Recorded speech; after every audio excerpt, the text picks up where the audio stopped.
Hello Chaitanya గారు, ఎలా ఉన్నారు? బాగున్నాను సార్, ఎలా ఉన్నారు? నేను బాగున్నానండి, సూపర్. నేను బాగా అంటే బాగా నర్వస్గా కనిపిస్తున్నారు. నేనా సార్? సార్ ఒకటి ఏంటంటే ఓపెన్గా చెప్పుకుందాం సార్, రేపు రిలీజు ఆ భయం ఉంటుంది కదా సార్, అంతే సార్.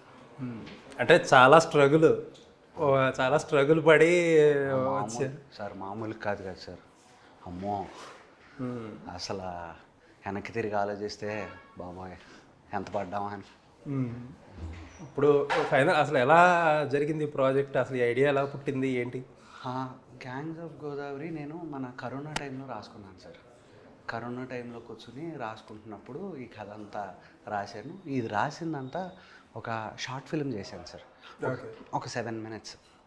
అసలు ఈ వరల్డ్ని నేను ఎలా చూస్తున్నాను ముందు నాకు అర్థమవుతుందా, అసలు ఇది బాగానే ఉందా లేదా అని చెక్ చేసుకోవడానికి ఒక 7 minutes షార్ట్ ఫిల్మ్ చేసిన తర్వాత ఆ షార్ట్ ఫిల్మ్ని త్రివిక్రమ్ సార్కి చూపెట్టాను సార్. త్రివిక్రమ్ సార్కి కూడా బాగా నచ్చింది. సార్కి నచ్చిన వెంటనే ఎవరికి అనుకుంటున్నావు చైతు అని అడిగారు. అడిగితే అది చెప్పాను.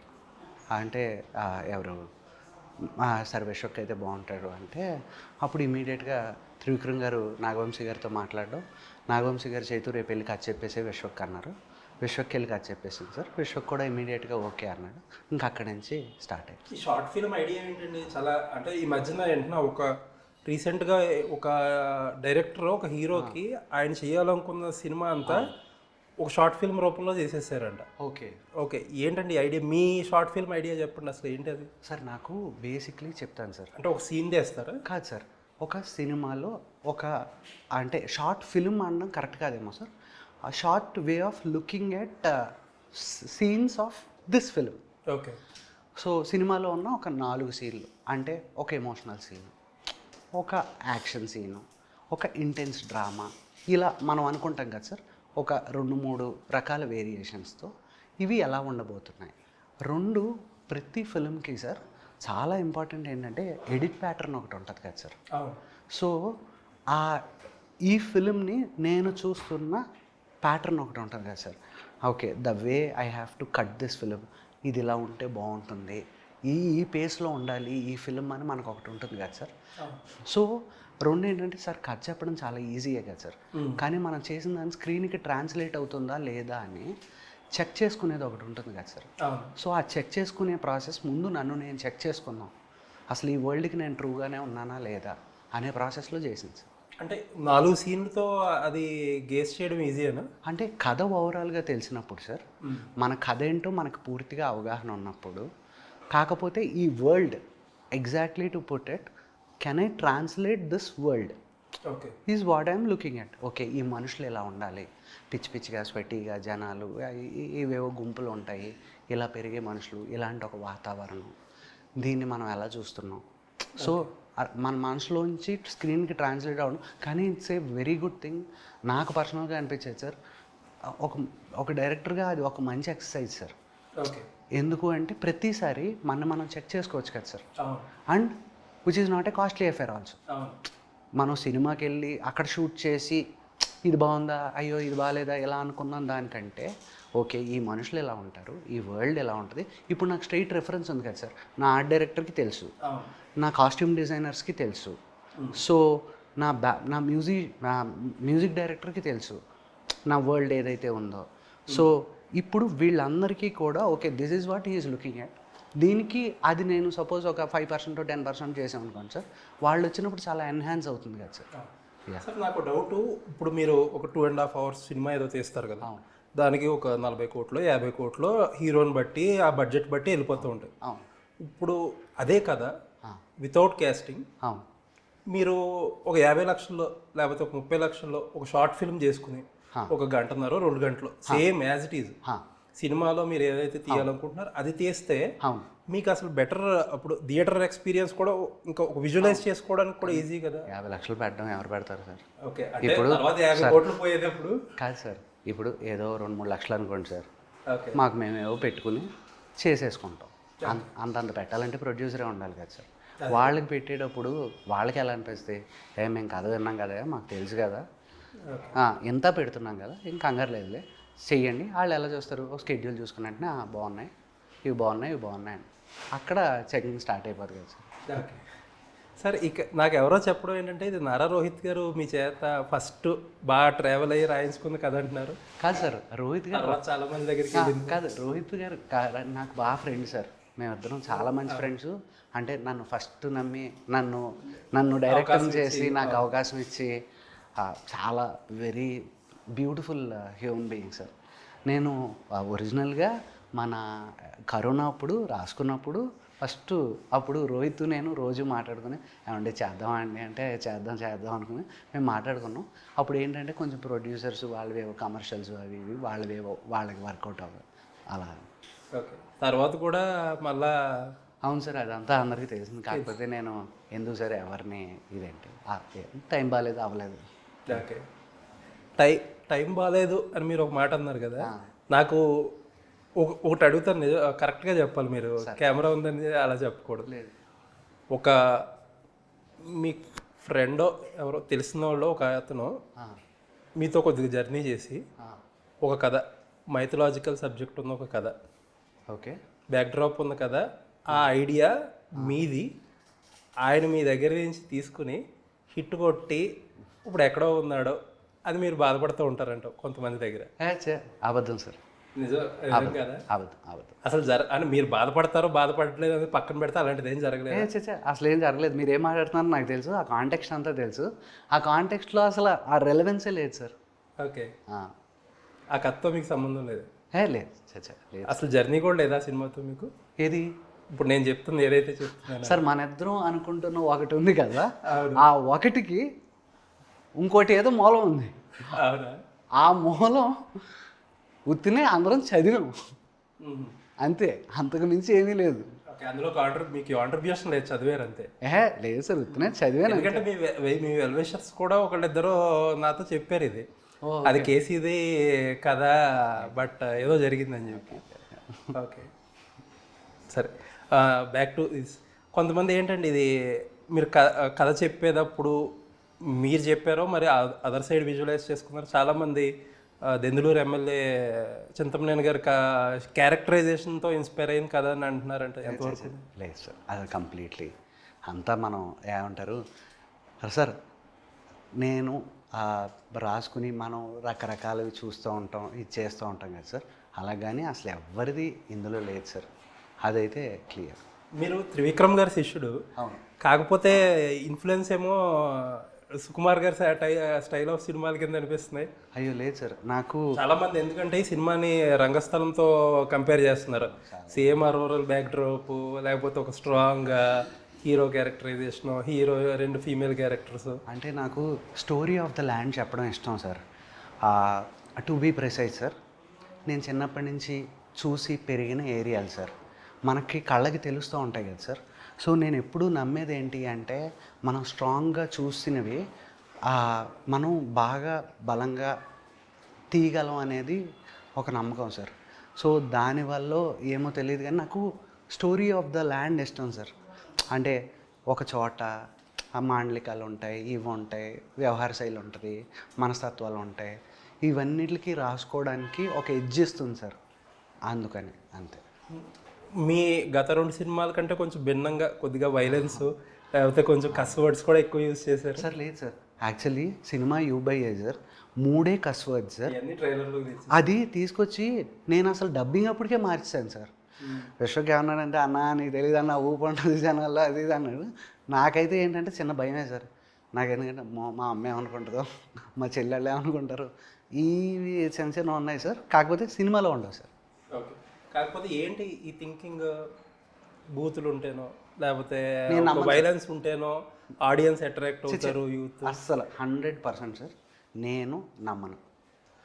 జనాలు నిజంగా ఎవరైనా కూడా సార్, మీరు నేనన్నా ఒక మంచి కథ చూద్దామనే వెళ్తాను తప్ప, నాకు నువ్వు బూతు చూపెట్టు, వల్గర్గా చూపెట్టు, అబ్యూస్ చెయ్యి, ఇవి అస్సలు నమ్మను సార్. వాటిల వల్ల ఒక్క టికెట్ కూడా తెగదు. ఇది నేను బలంగా నమ్మేవాళ్ళలో ఒకటి. ఎందుకంటే నిజాయితీగా మనం కథ చెప్తే, మన నిజాయితీ అవతల వాళ్ళకి అర్థమైతే, ఆ కథలో హానెస్టీ ఉంటే చూస్తారు సార్. అందుకనే నేను ధైర్యంగా చెప్తున్నాను సార్, నాకు ఇచ్చినవి సినిమా మొత్తానికి నాకు ఇచ్చినవి 3 బీపులు సార్. అదే 3 బీపులు ఎందుకు అంటే ట్రైలర్లో ఏదైతే చూసారో ఆ 3 తప్ప నా సినిమాలో ఒక్క ఇది లేదు సార్. అండ్ అందరికన్నా ముందు నాకు ఇబ్బంది సార్. 2 మిగతా వాళ్ళ దగ్గర వరకు వెళ్ళడం కన్నా ముందు నేను ఆ 3 కూడా ఎందుకు అంటే సార్, లంకల్ రత్న అనేవాడు వాడు ఒక కొవ్వూరికిను రాజమండ్రికి మధ్యన లంక గ్రామాలు ఉంటాయి సార్. అలాంటి చోట చదువుకోకుండా పెరిగిన ఒకడు వాడి ఎమోషన్లోంచి మాట్లాడేటప్పుడు వాడికి ఒక భాష ఉంటుంది కదా సార్. ఆ భాషలోంచి వచ్చినవి తప్ప ఇక్కడ ఇది పెడితే కుర్రాళ్ళు ఏదో అరుస్తారు, వాళ్ళు ఏదో చేస్తారు అని అసలు ఎప్పుడు ఏది చేయలేదు సార్.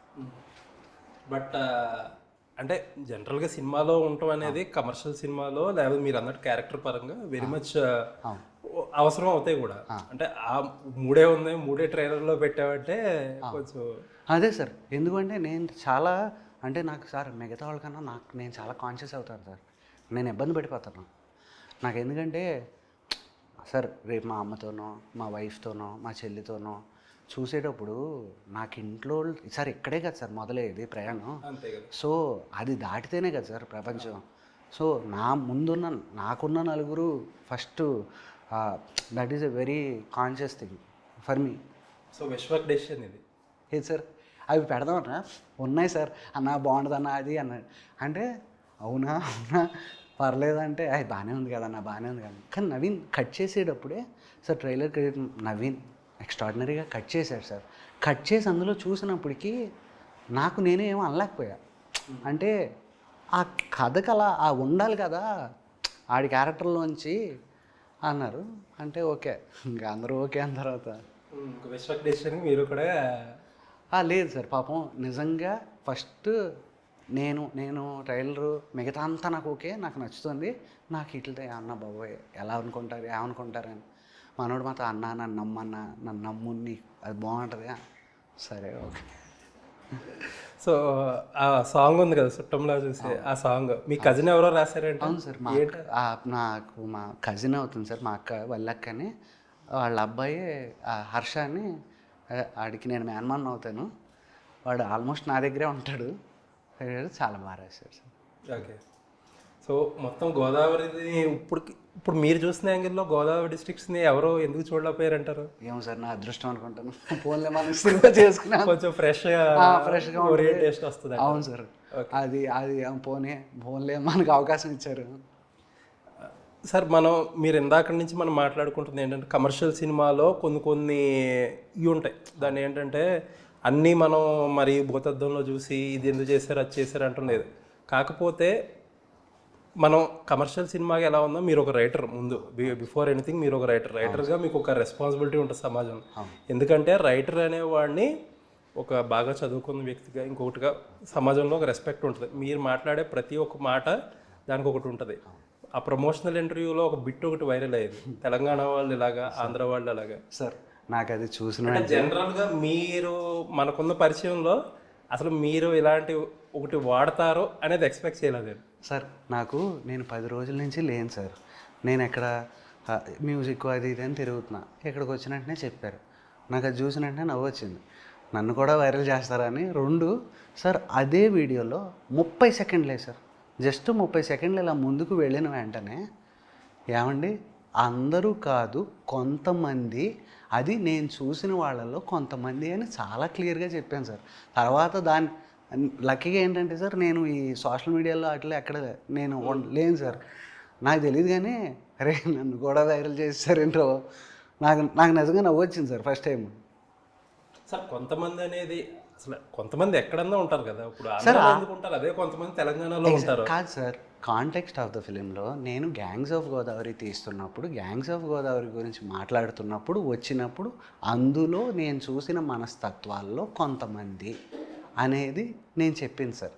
దాన్ని అక్కడే ఉంది సార్. ఆ ఇంటర్వ్యూ చూస్తే అర్థమైపోతుంది. అంటే ఎందుకంటే ఫిల్మ్ మేకర్స్ చాలామంది ఈ మధ్యన ఎక్కువ వాడేది ఆంధ్రాలో క్యాస్టిజం ఎక్కువ ఉంటుంది, ఇక్కడ ఉండదు, లేకపోతే ఆంధ్రాలో ఇలా ఉంటారు. ఈ జనరలైజేషన్ ఎందుకు లేదు సార్. ఫిల్మ్ మేకర్స్ చాలా మంది మాట్లాడుతున్నారు. అవునవును. అది నాకు సార్ మిగతా వాళ్ళందరి గురించి నేను అది పర్స్పెక్టివ్ తీసుకోలేను కానీ బట్ నాకు అనిపించేది ఏంటి అంటే మనం ఒక్కొక్క సార్ మంచి చెడు అన్ని ప్రాంతాల్లో ఈక్వల్గా ఉంటుంది సార్. అది మన పర్స్పెక్టివ్ని బట్టి ఉంటుంది, మనం కలిసిన మనుషుల్ని బట్టి ఉంటుంది, అంతే. సార్ కెరీర్ చూస్తే 10 ఏళ్ళలో తీసిన 3 సినిమాలే, ఏంటి ఎంత స్ట్రగుల్? అమ్మో సార్ మామూలు కాదు సార్. ఏదో నిజంగా చెప్తున్నాను sir, I'm deeply deeply deeply indebted to మా అమ్మ నాన్న, తర్వాత ఎవరికైనా అంటే త్రివిక్రమ్ గారికే సార్. రౌడీ ఫెలో చేశాను, ఇంట్లో కూర్చుని ఉన్నా, పిలిచి చల్మోహన్ రంగా ఇచ్చారు, చల్మోహన్ రంగా చేశాను. ఏవో నా ప్రయత్నాలు చేస్తూ ఉన్నాను, ఆ వర్కౌట్ అవట్లా, మళ్ళీ పిలిచారు, యాంగ్స్ ఆయన ఇచ్చారు. ఎందుకు అంటే ఏమో సార్, నాకు ఓన్లీ ఏంటి అంటే ఆయన నన్ను నమ్మిన దానికి ఆ సినిమా తీసి ఆ రిజల్ట్ చూపిస్తే. అసలు ఎలా కరెక్ట్ అయ్యారు మీరు త్రివిక్రమ్ గారు? ఆయనకి సార్ ఆయన రౌడీ ఫెలో, ఆయన తీసే కైండ్ ఆఫ్ సినిమాలు టోటలీ డిఫరెంట్. ఆయనకి రౌడీ ఫెలో చాలా ఇష్టం సార్. అవును. రౌడీ ఫెలో గురించి అసలు ఆయన నన్ను కూర్చోబెట్టి అసలు ఫస్ట్ టైం కలిసినప్పుడు అయితే 4 hours సార్ అసలు షార్ట్ బై షార్ట్ మాట్లాడారు. అలా నేను ఏ బ్యాక్గ్రౌండ్ స్కోర్లో ఇన్స్పైర్ అయ్యానని కూడా చెప్పారు సార్. చెప్పి అంత డీటెయిల్గా ఆయన అది అవ్వడం, అప్పటి నుంచి ఆయన తర్వాత ఆయనతో కలిసి అసోసియేషను పనిచేయడం గ్రేట్ కదా సార్. నాకేంటి అంటే లైఫ్లో నేను ఒకటి నమ్ముతాను సార్, ఒక గురువు ఉండాలి సార్ అందరికీ. దేనికి అంటే ఆయన మనకేదో చేసేయాలని కాదు సార్, మనకేం చేయకూడదో చెప్తారు, మనకేం చేయకూడదో చెప్తాడు. ముందు అంటే వాళ్ళని చూసినప్పుడు పెద్దవాళ్ళని సంస్కారం సార్, వాళ్ళ దగ్గర నుంచి నేర్చుకునేది ఏంటంటే ఇంత స్థాయిలో ఉండి కూడా ఇంత బాగుండొచ్చా అనేది నాకైతే పర్సనల్గా అంటే I can't put it in words, but then ఆయన త్రివిక్రమ్ గారు మీరు చెప్తా అంటే ఒక స్క్రిప్ట్, అసలు ఆయన ఏమీ తెలియని ఒక స్క్రిప్ట్, ఆయన ఒక మీ సినిమా చూసి అది ఎక్కడెక్కడి నుంచి ఇన్స్పైర్ అయ్యారో లేకపోతే ఎలా వచ్చిందో అంత అనలైజ్ చేసి మాట్లాడే వ్యక్తి. ఇప్పుడు ఏంటి చాలామంది కొంచెం ఆ జడ్జ్మెంట్లో ఇబ్బంది పడుతున్నారు, అది ఇది అని ఎందుకు మాట్లాడుతున్నారు అంటారు? మీ దగ్గరుండి మీ అబ్జర్వేషన్ ఏంటి? అందలానికి ఎత్తింది అదలపాతాలానికి తొక్కింది ఆ నోరే కదా అంటారు సార్, అంతే. అంతే. మీకు ఎలాంటి మీకు ఏ సినిమాలు ఇష్టం? అంటే మీరు జనరల్గా కొంచెం డిఫరెంట్ కదా, త్రివిక్రమ్ గారి సినిమాలు మీకు ఏది ఇష్టం? సార్ నాకు ఓపెన్గా సార్ ఇండస్ట్రీకి రాకముందు చిన్నప్పుడు డైరెక్టర్ అయిన శివ సార్. ఇండస్ట్రీకి వచ్చిన తర్వాత నాకు చాలా ఏళ్ళు నా స్పేస్ ఎక్కడుందో నాకు అర్థమయ్యేది కాదు సార్. నేను ఎలాంటి ఫిల్మ్ మేకర్ని అవుదాం అనుకుంటున్నా, ఎలాంటి ఫిల్మ్ మేకర్, నాకేంటి యాక్షన్ సినిమాలు ఇష్టం. అలా అని లౌడ్గా ఉండకూడదు, దానికి ఒక స్టైల్ ఉండాలి. ఓ పెద్ద పెద్ద అరుపులు, యాంటీ గ్రావిటీ ఉంటాయి కదా సార్, అవి ఉండకూడదు, కానీ యాక్షన్ ఉండాలి. సో నాకు ఇలాంటి టైంలో నేను అతడు చూశాను sir. That was the first time I realised okay నాకు ఇలాంటి ఫిల్మ్ మేకర్ అవడం ఇష్టం. ఎందుకు అంటే యాక్షన్ ఉంటుంది, సూపర్ ఉంటుంది, కానీ లౌడ్గా ఉంటుంది, స్టైల్. సో ఎందుకు అంటే అన్నీ ఉండాలి, కానీ ఇంత ప్యాక్డ్ ఫిల్మ్ని కూడా, ఇంత యాక్షన్ ఫిల్మ్ని కూడా ఇంత స్టైలిష్గా చెప్పచ్చా అంటే మనకి వెతుక్కునేటప్పుడు ఒక దారి దొరుకుతుంది కదా sir. Whom do you want to become అంటే like what kind of a film maker that you want to become. ఎందుకంటే నాకు ఆ స్పేస్ సార్, అతడు నాకు పిచ్చి సార్, ఎన్నిసార్లు చూసానో నాకే తెలియదు. ఓకే. గుంటూరు గారు లాంటి సినిమాలు ఎలా చూస్తారు సార్? నాకు ఓపెన్గా ఏంటి అంటే మా షూటింగ్ జరుగుతూ ఉంది కదా సార్, ఆ టైం అంతా అంటే ఇప్పుడు సార్ మీరు అంటారు కదా మేము ఫ్యాన్స్ కాదు ఉగ్రవాదులు అని. నాకు త్రివిక్రమ్ గారి దృష్టిలో మీరు ఏమి, నాకు just opening, interval, end card అన్న కూడా ఎక్స్ట్రాడినరీగా వెళ్ళిపోదు సార్. నాకు అంటే అభిమానించేటప్పుడు కొలతేసి అభిమానిస్తాం కదా సార్ ఎవరిని. ఒక మనసులో మీరు రైటర్ కదా, అది ఉంటుంది కదా, రైటర్లో కాదు ఫ్యాన్ కాదు, ఇక్కడ నువ్వు రైటర్ అసలు ఏముండదు సార్. అక్కడ మనలోని హార్డ్ కోర్ ఫ్యాన్ బయటకు వస్తాడు. అంటే ఎవరన్నా మాటనా అని మనం ఇంకా ఎదురు కండు వేసుకుంటాం తప్ప. ఓకే. సో పవర్ పేట అని చెప్పి ఒక సినిమా స్టార్ట్ చేశారు మీరు. కొంతమంది ఎవరో చెప్పడం ఏంటంటే ఇదే పవర్ పేట. ఆ కథ నాకు చాలా ఇష్టమైంది కదా సార్. అది ఉంది, అది కొంచెం బడ్జెట్ అది ఇంకొంచెం పెరగాలి. దేవుడి దయ వల్ల నాకు కొంచెం సినిమా బాగా వచ్చి హిట్ అయ్యి మనకు వస్తే, మనం ఇంకొంచెం బలం వస్తే అది చేద్దాం.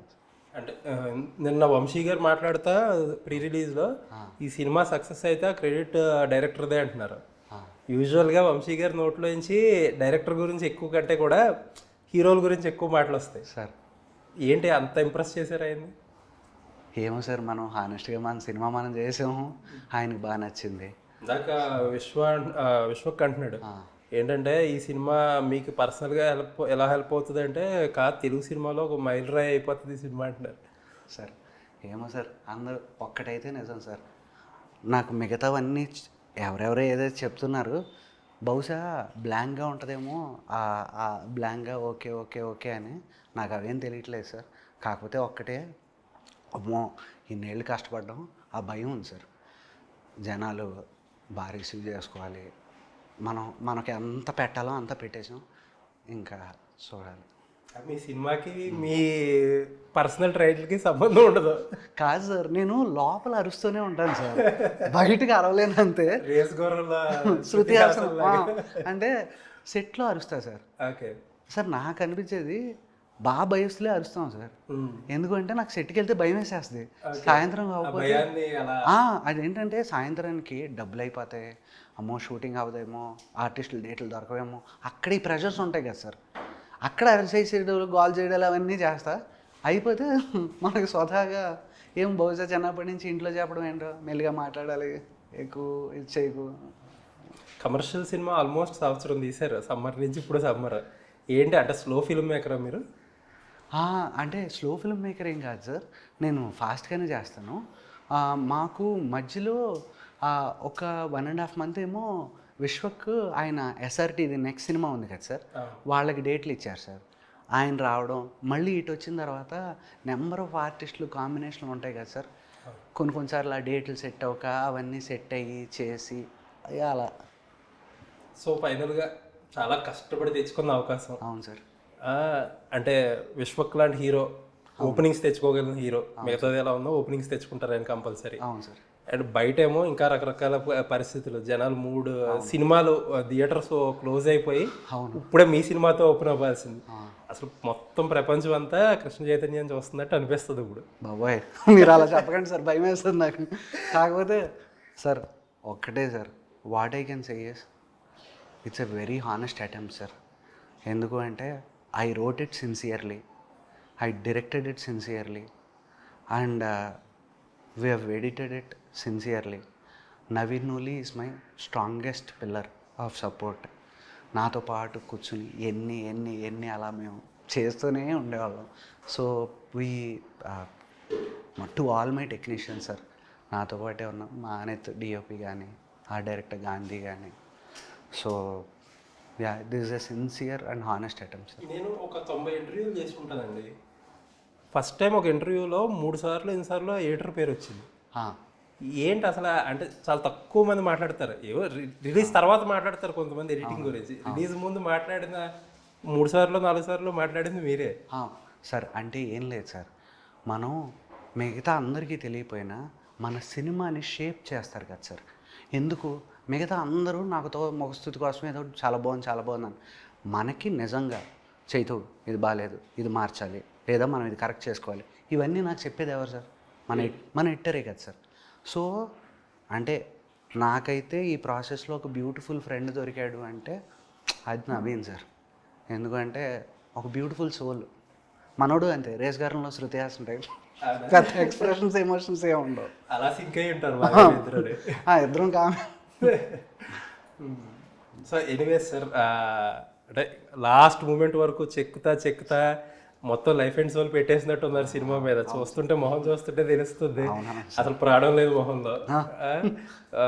చాలా స్ట్రగుల్ పడ్డారు, చాలా స్ట్రగుల్ పడి ఇక్కడ దాకా వచ్చారు. Hopefully your hard work will pay of. కొన్ని గంటల్లో US లో షో పడుతుంది, మీరు సక్సెస్ అయ్యి బాగా నిలదొక్కుని మీరు అనుకున్న ఆ పవర్ పేట్ లాంటి అంబిషియస్ ప్రాజెక్ట్ అవడానికి వనరులు సమకూరాలని కోరుకుంటూ M9 News టైం ఇచ్చినందుకు thank you sir. Thank you so much.